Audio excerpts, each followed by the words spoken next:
Are you ready for engagement season? Listen to this episode and find out. Welcome to another episode of the Wedding Business Solutions Podcast. I'm your host, Alan Berg, speaker, author, sales trainer, website reviewer, here to help you in your wedding and event business sell more, profit more, and have more fun doing it. Enjoy this episode. Every year around this time, I ask this question to my clients and my audiences. Are you ready for engagement season? These have been some trying years, ups and downs and craziness, and it's pretty busy right now still for some people as I'm recording this, which is later than it would typically be, and that's because of the backlog. And what happens is you end up working in your business and not working on it.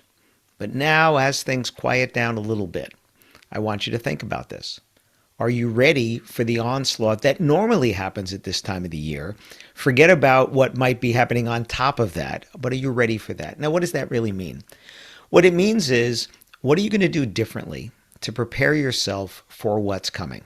And what's coming is people getting engaged and people making inquiries, people going to your websites, people going to your advertising platforms, wherever you're placing your ads on, The Knot, Wedding Wire, on Google, on Facebook, on Instagram, places like that. And what are you doing to put your best foot forward? What are you doing so that you can profit the most and get better inquiries, not just more inquiries? If there's one thing that I hear from all of you is you don't want more inquiries, you want better ones. People that have a budget for what you do. People who appreciate what you bring to the table that's different. People who want the style that's more like yours. And how do you show them that before they even reach out to filter this down to people that want what you specifically bring? Because I've said this before and I'll keep saying it. If they're looking for someone who does something that resembles what you do, the cheaper price is going to win. Because there's somebody else who does something that resembles something like what you do. What you want is people that want what you do, because if they want the results of what you bring, they're not available anywhere else at any price. So some of the things you can do to get ready for an engagement season is go take a look at your website. But look at it as if you were a client, or maybe better yet, get a buddy and you look at their site for them and they look at your site for you, and look at it and see, are you showing what's different about you? Are you talking about the results that you're going to bring, not that they need a fill in the blank, a venue, a caterer, a DJ, a planner, a photographer, videographer, a dress, etc., but that they need what you're going to bring? Do they want to get it from you? And are you talking about why they should buy from you instead of from somebody else? Because if you're not, the cheaper price is going to win. One of the other things you can do is rethink or think, maybe not rethink, maybe think for the first time about whether or not you should have any pricing information on your website. And there are ups and downs to all the different answers, and I've spoken about this in another episode.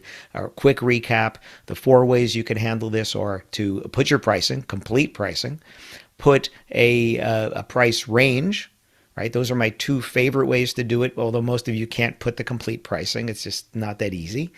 A price range everybody can do. I hate starting prices because they're the cheapest thing you have, and I don't want any of you to sell the cheapest thing you have.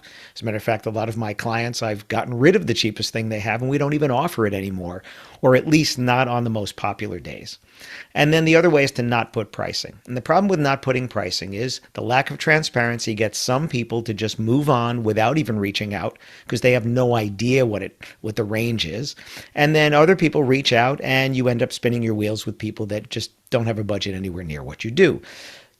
This is the most popular way to handle it, is to not put pricing on your site.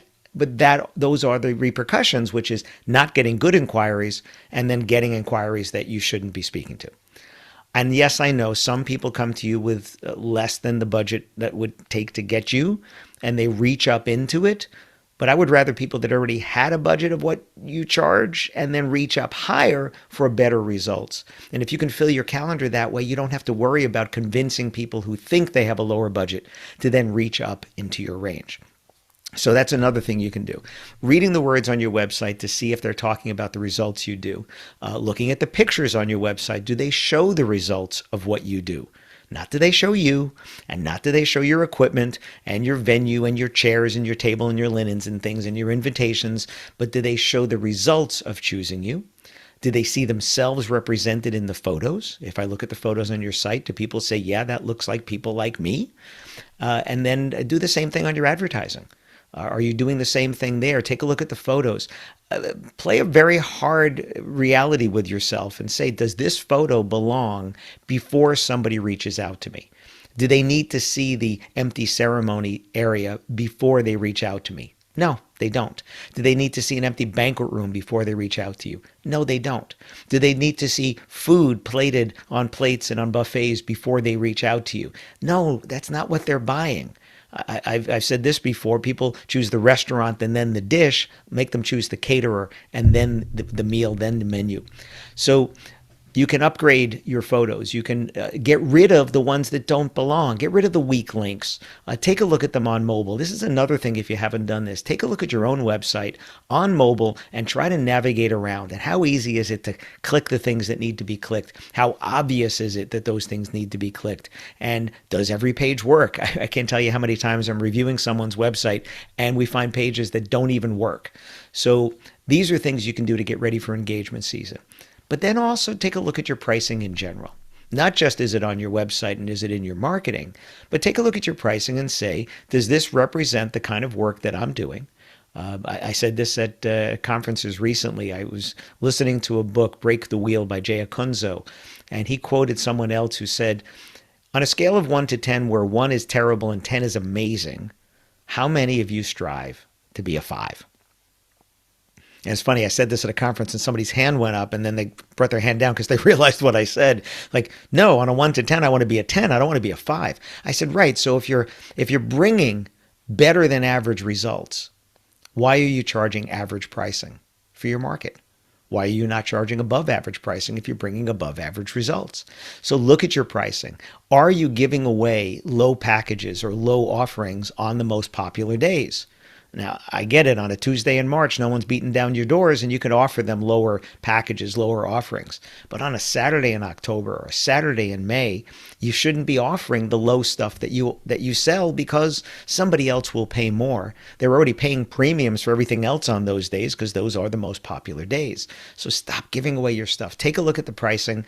I've done this with many of my clients in private one-on-one consulting where we get rid of their lowest package altogether, just gone. And then for some, we say, okay, it's just not available on the most popular days. So getting ready for engagement season is all of those things. And it's also mentally preparing yourself for the questions that are going to come up. You know, how are you different? How do you show that you're different? What do you charge, right? If you get asked that online at the grocery store, hey, you're that wedding planner, or you're that DJ, or you're that band, you know, how much is it for a wedding? Are you prepared to answer that question? Are you doing any wedding expos coming up? Are you prepared to answer the question when somebody asks you it there? Do you know what your elevator pitch is? A lot of this I've covered in other episodes. But take a step back and get ready for engagement season by putting your best foot forward so that hopefully you get better inquiries. You know how to respond to them better. I've talked about ghosting in many episodes in my new book, Why Are They Ghosting Me? I've talked about it in there as well. And if you don't have it, use the code podcast at shopallenberg.com and you'll get free shipping. So podcast is the coupon code at shopallenberg.com if you don't have Why Are They Ghosting Me? Or any of the books there, by the way. Get yourself ready for engagement season. Get yourself energized again. Remember why you do what you do. Read your reviews. Ask for reviews if you haven't been doing that. You've been too busy to ask for reviews. Now's the time to ask because you want to get your Wedding Wire Couple's Choice and your Not Best Of and any other awards you can get through reviews.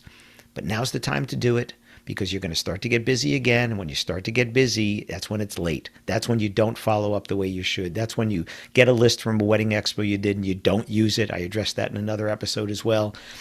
Get yourself ready so that you can cruise through into the next wedding season with plenty of leads and plenty of business going forward, and you'll have your systems in place. I look forward to seeing you at a conference or helping you one-on-one. Thanks so much. And this is right around the end of the year. So if I have not connected with you, happy holidays, happy new year, and I wish you an amazing 2022.